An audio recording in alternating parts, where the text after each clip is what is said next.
नमस्कार दोस्तों, आज हम आपको बताएंगे कि शेयर मार्केट क्या है और ये कैसे काम करता है और क्यों लोग इसे पैसे कमाने की मशीन मानते हैं। लेकिन ध्यान से, बिना सीखे इसमें कूदना ऐसा है जैसे बिना लाइफ जैकेट स्विमिंग पूल में जाना। शेयर मार्केट एक ऐसा प्लेटफॉर्म है जहां कंपनियां अपने शेयर बेचती हैं और निवेशक उन्हें खरीदते हैं। यानी कंपनियां कहती हैं हमारे बिजनेस में पैसा लगाओ, बदले में शेयर लो। बिल्कुल, जब कंपनियों को अपने प्रोजेक्ट के लिए फंड चाहिए होता है तो वो अपने शेयर मार्केट में लाती हैं। और हम जैसे लोग थोड़ा थोड़ा पैसा लगाकर उनके पार्टनर बन जाते हैं। जैसे मैंने XYZ कंपनी के 10 शेयर खरीद लिए तो मैं अब उनकी छोटी सी मालकिन हो गई हूँ। जब आप किसी कंपनी के शेयर खरीदते हैं तो आपकी इनकम कंपनी की परफॉर्मेंस पर निर्भर करती है। मतलब कंपनी ने मुनाफा कमाया तो आप भी खुश, अगर घाटा हुआ तो तब नुकसान भी हो सकता है, लेकिन यही तो निवेश की सीख है, सोच समझकर कदम बढ़ाना। सोच समझकर यानी बिना पढ़े लिखे मार्केट में पैसा डालना ऐसा है जैसे बिना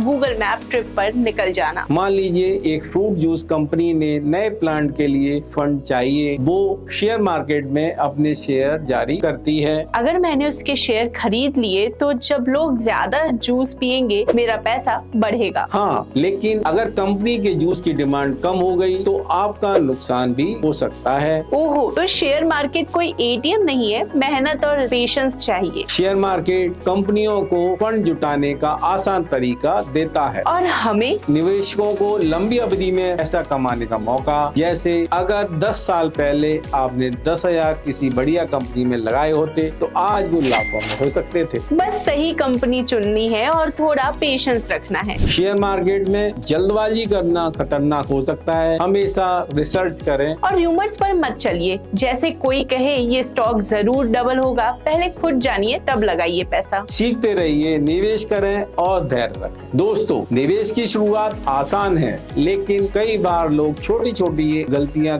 करके बड़ा नुकसान उठा लेते हैं। और मैं आपको बताऊंगी कैसे बड़ा बनने की चाह में छोटे कदम ना उठाना आपको तगड़ा घाटा दे सकता है। जब आप पहली बार निवेश शुरू करते हैं तो सबसे जरूरी बात यह है कि आप छोटे से शुरुआत करें। मान लीजिए आपके पास 10,000 रुपए हैं, पूरा पैसा शेयर बाजार में मत लगाइए। सबसे पहले कम जोखिम वाले विकल्पों जैसे म्यूचुअल फंड या ब्लू चिप कंपनियों में निवेश करें। बिल्कुल, जैसे स्विमिंग में पहले पानी पर पैर डालते हैं, सीधे गहरे पानी में छलांग नहीं लगाते। सही कहा। उदाहरण के लिए अगर आपने ₹1,000 रिलायंस के शेयर में लगाया और 500 रुपए म्यूचुअल फंड में, तो आपके पास जोखिम का बैलेंस रहेगा। एक और अच्छी कहावत है, stock market reward patience not impulsiveness. मान लीजिए आपने 1,000 रुपए प्रति महीने 10% सालाना रिटर्न वाले म्यूचुअल फंड में लगाया। 10 साल में वो सिर्फ 1,20,000 ही नहीं बल्कि 2 लाख के करीब हो सकता है। मतलब जितना समय दोगे उतना पैसा बढ़ेगा। जैसे आलू को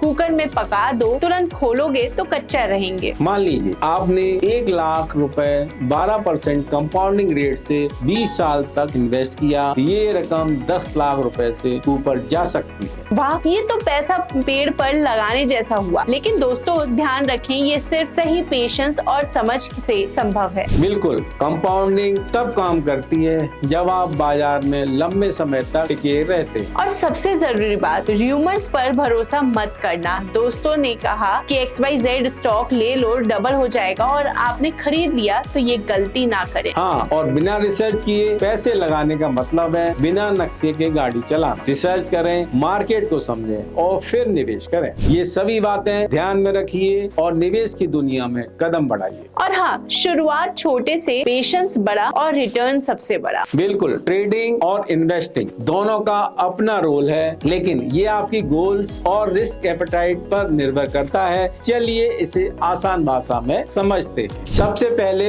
बात करते हैं ट्रेडिंग की। इसमें शेयर को कम समय के लिए खरीदा और बेचा जाता है। अक्सर लोग डेली या वीकली बेसिस पर प्राइस मूवमेंट का फायदा उठाने की कोशिश करते हैं। समझ लो ये ऐसा है जैसे आप सब्जी मंडी में बार्गेनिंग ट्रेडिंग कर रहे हो, सुबह आलू 10 रुपए किलो था, दोपहर में 12 रुपए हो गया, तो तुरंत बेच दिया। प्रॉफिटेबल लेकिन रिस्की। और इसी वजह से ट्रेडिंग डिसिप्लिन माइंडसेट और टेक्निकल एनालिसिस की मांग करता है। बिगिनर के लिए ये थोड़ा चैलेंजिंग हो सकता है। इसमें आप शेयर खरीदते हैं लेकिन उन्हें लंबे समय के लिए होल्ड करते हैं, कई सालों या दशकों तक। मतलब जैसे मम्मी को रेसिपी में टाइम लगता है, वैसे ही इन्वेस्टिंग को भी पेशेंस चाहिए, लेकिन एक बार बनने के बाद उसका स्वाद भी अलग ही होता है। सही कहा। इन्वेस्टमेंट कंपाउंडिंग का फायदा उठाने का मौका देता है। इसमें आप कंपनी के ग्रोथ पोटेंशियल को देखकर डिसीजन लेते हैं, ना कि सिर्फ प्राइस मूवमेंट को। मान लीजिए आप रिलायंस का एक शेयर 2000 रुपए में खरीदते हैं। अगर आप ट्रेडिंग कर रहे हैं तो आप इसे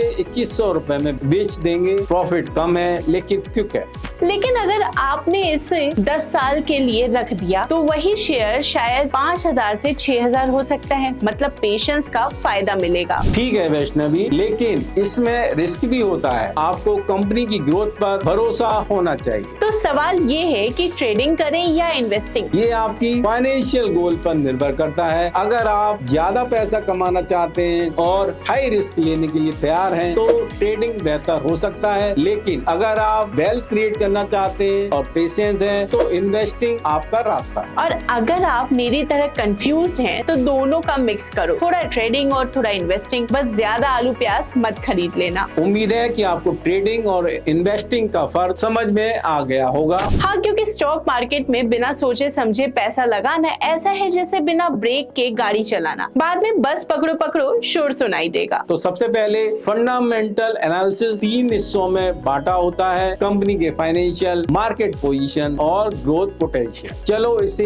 एक एग्जांपल से समझते हैं। एग्जाम्पल का मतलब है कि विकास जी, आप स्टॉक को सब्जी की तरह तौलने वाले हैं। ये टमाटर लाल है, इसे खरीद लो। नहीं वैष्णवी, लेकिन तुलना सही है। सब्जी खरीदते समय हम क्वालिटी देखते हैं, वैसे ही स्टॉक के लिए फंडामेंटल्स। सबसे पहले कंपनी की balance sheet, profit loss statement और कैश फ्लो को समझना जरूरी है। क्या कंपनी प्रॉफिट में है? और अगर नहीं है तो क्या ये घाटे के राजा बनने वाली है? सही कहा। जैसे कि टाटा और इंफोसिस जैसे स्टॉक फाइनेंशियली मजबूत होते हैं। अब बात करते हैं कंपनी की मार्केट पोजीशन की। क्या वो मार्केट लीडर हैं, जैसे पेटीएम और फोन पे? लेकिन विकास जी, मार्केट लीडर होना भी हर बार सही नहीं होता। नोकिया याद है, कभी ना गिरने वाला टावर, और आज? बिल्कुल सही। इसीलिए मार्केट ट्रेंड्स और कंपटीशन पर ध्यान देना जरूरी है। आखिरी, ग्रोथ पोटेंशियल। क्या कंपनी के प्रोडक्ट और सेवाएं आने वाले सालों में डिमांड में रहेंगी? मतलब अगर कोई कैसे बनाए काले बाल बेच रहा है तो ग्रोथ कम है, लेकिन बालों को हमेशा काला कैसे रखे बेच रहा है तो ग्रोथ पक्की है। सही पकड़ा। जैसे रिन्यूएबल एनर्जी सेक्टर की कंपनियां जिनका भविष्य काफी ब्राइट दिखता है। तो दोस्तों, अगली बार जब स्टॉक खरीदें तो सिर्फ नाम देखकर नहीं, फंडामेंटल एनालिसिस से डिटेक्टिव मोड में जाएं। और हम बात करेंगे डीमैट और ट्रेडिंग अकाउंट्स में डिफरेंस की। अगर आप शेयर मार्केट में निवेश करना चाहते हैं तो ये दोनों चीजें सबसे जरूरी हैं। डीमैट अकाउंट क्या है? ये आपकी सभी शेयर होल्डिंग को डिजिटल फॉर्म में स्टोर करता है। और ट्रेडिंग अकाउंट ये आपके लेन देन को संभालता है, यानी खरीदना और बेचना। और मैं बताती हूँ विकास जी, ये ऐसा समझिए जैसे आपका डीमेट अकाउंट अलमारी है, जहाँ आपके सारे शेयर कपड़ों की तरह रखे जाते हैं। और ट्रेडिंग अकाउंट आपका शॉपिंग बैग है, जिससे आप बाजार से कपड़े यानी शेयर खरीदते हैं और बेचते हैं। लेकिन जरा ध्यान से, कहीं ऐसा ना हो कि अलमारी खाली है और बैग भारी रह जाए। तो सबसे पहले आपको एक ब्रोकर चुनना होगा। आजकल मोतीलाल ओसवाल प्लेटफॉर्म बहुत पॉपुलर है, आप इसे चुन सकते हैं। हाँ, डीमेट अकाउंट ओपन करने के लिए लिंक डिस्क्रिप्शन में है। जल्दी से आपका डीमेट अकाउंट खोलें, जहाँ मिलेगी आपको काफी कम कीमतों में बहुत ज्यादा अच्छी सर्विसेज। डीमेट और ट्रेडिंग अकाउंट खोलने के लिए आपको ये डॉक्यूमेंट चाहिए होंगे, जैसे पैन कार्ड और आधार कार्ड, एक passport size photo, bank details जिसमें आप कैंसिल चेक सबमिट कर सकते हैं। और हाँ, ये सब देने के बाद एक OTP आएगा। ध्यान रहे कि OTP सही डालना है, वरना डीमेट और ट्रेडिंग अकाउंट सपनों की तरह रह जाएंगे अधूरे। मान लीजिए आप TCS का शेयर खरीदना चाहते हैं। इसके लिए सबसे पहले आपके ट्रेडिंग अकाउंट में पैसा कटेगा और फिर वो शेयर आपके डीमेट अकाउंट में जमा हो जाएगा। अरे वाह विकास जी, ये तो TCS खरीदने ऐसा है जैसे किसी किसी दुकान से गोलगप्पे खरीदना। पहले पैसे दो फिर गोलगप्पे हाथ में आ जाएं। तो दोस्तों, डीमैट और ट्रेडिंग अकाउंट के बिना शेयर मार्केट में निवेश करना संभव नहीं है। ये आपके निवेश का आधार है। तो अब किसका इंतजार है? जाइए अपना डीमैट और ट्रेडिंग अकाउंट खोलिए, लेकिन विकास जी जैसा सीरियस ना बनिए, मजे लीजिए और सीखते रहिए। अब हम आपको बताएंगे निवेश के एक और बेहद जरूरी सिद्धांत के बारे में, वो है डाइवर्सिफिकेशन। अरे इसका मतलब ये तो नहीं है कि हर सेक्टर में अपनी पहचान बना लो, जैसे मैं बनाती हूँ, full time anchor, part time singer और कभी कभी कॉमेडियन। नहीं वैष्णवी, यहाँ हम स्टॉक मार्केट की बात कर रहे हैं। डाइवर्सिफिकेशन का मतलब है कि आप अपने निवेश को अलग अलग सेक्टर में बांटें। मान लीजिए आपने सिर्फ एक ही सेक्टर जैसे आईटी में सारा पैसा लगाया और अचानक आईटी सेक्टर में गिरावट आ गई तो फिर आप हो गए बेचारे। मतलब एक सेक्टर में पूरी उम्मीद लगाना थोड़ा रिस्की हो सकता है। बिल्कुल सही, इसीलिए डाइवर्सिफिकेशन जरूरी है। जैसे अगर आपने आईटी सेक्टर के साथ साथ एफएमसीजी और फार्मा सेक्टर में भी निवेश किया तो आईटी में गिरावट का असर आपके पूरे पोर्टफोलियो पर कम पड़ेगा। ओहो, मतलब अगर मैं आलू के पराठे के साथ थोड़े गोभी और मूली के पराठे भी खा लूं तो मेरा टेस्ट पोर्टफोलियो भी डाइवर्सिफाई हो जाएगा। काफी हद तक सही पकड़ा। चलिए इसे एक और आसान उदाहरण से समझते हैं। मान लीजिए राम ने सिर्फ रियल एस्टेट में निवेश किया, श्याम ने सिर्फ गोल्ड खरीदा और गीता ने 3 सेक्टर आईटी, एफएमसीजी और फार्मा में निवेश किया। अब अगर रियल एस्टेट का बाजार गिर गया तो राम को भारी नुकसान होगा, लेकिन गीता को कम असर पड़ेगा क्योंकि उसके अन्य सेक्टर बेहतर प्रदर्शन कर सकते हैं। तो मतलब गीता ने स्मार्टनेस दिखाई और राम बेचारा हुआ। No follow diversification. बिल्कुल सही। डाइवर्सिफिकेशन आपको मार्केट की अनिश्चितता से बचाने में मदद करता है। डाइवर्सिफिकेशन अपनाएं और अपने निवेश को सुरक्षित बनाइए। और हाँ, पराठे सिर्फ आलू के मत खाइए, स्वाद में भी डाइवर्सिफिकेशन जरूरी है। अब हम बात करेंगे उन बड़ी गलतियों के बारे में जो स्टॉक मार्केट में नए निवेशक अक्सर करते हैं और कैसे ये गलतियाँ आपके पोर्टफोलियो को फूल से झाड़ बना सकती है। मजेदार तरीके से समझते हैं ताकि अगली बार आप ऐसी गलतियाँ ना करें। नए निवेशक अक्सर भावनाओं में बह जाते हैं। उदाहरण के लिए थोड़ा मार्केट ऊपर गया तो फटाफट खरीद लिया और गिरा तो घबरा कर बेच दिया। हाँ, जैसे रिश्ता टूटने के बाद लोग अचानक जिम ज्वाइन कर लेते हैं, लेकिन बाद में समझ में आता है कि फैसला थोड़ी सोच समझ कर लेना चाहिए। बिल्कुल, याद रखें निवेश तर्क पर आधारित होना चाहिए, ना कि डर या लालच पर। फला कंपनी के शेयर डबल हो जाएंगे, ऐसे व्हाट्सएप मैसेज पर भरोसा करना खतरनाक है। अरे वही लोग होते हैं जो कहते हैं मुझे सब पता है, लेकिन जब गिरावट आती है तो बोलते हैं अरे ये तो मार्केट का मूड था। तो हमेशा तथ्यों को चेक करें और अफवाहों से बचें। कई लोग मार्जिन ट्रेडिंग करते हैं और सोचते हैं कि ज्यादा अमीर बन जाएंगे, लेकिन अगर मार्केट विपरीत दिशा में गया तो नुकसान भारी हो सकता है। मतलब आपने मामी से उधार लेकर ट्रेडिंग की और अब मामी आपसे शादी के शगुन वापस मांग रही हैं। ठीक कहा। हमेशा